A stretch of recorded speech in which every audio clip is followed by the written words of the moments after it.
Hi, it's Steve.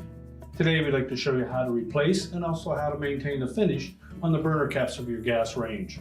It's a really easy repair. Let me show you how we do it.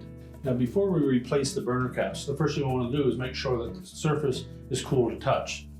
So allow the range to cool off, make sure that the grates are cool to the touch, then remove the appropriate grate, and then we can change out that burner cap. Now to maintain the surface of that burner cap, we suggest that you wash it only in a mild detergent and water and use a plastic type scrub pad to remove any built up dirt. Clean them as soon as they become soiled and dry them completely. Never put them in the dishwasher and never use an abrasive cleanser. If you clean them regularly, they'll last you for many years.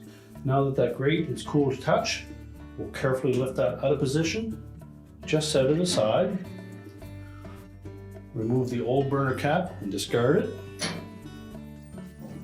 We'll position the new one on the burner, make sure it's centered properly, and then very carefully replace that grate. Now that you've replaced the burner cap, we put our grates back in place. Just remember that the next time you have a spill on that burner cap, to clean it up as soon as possible, and they'll last for a long time.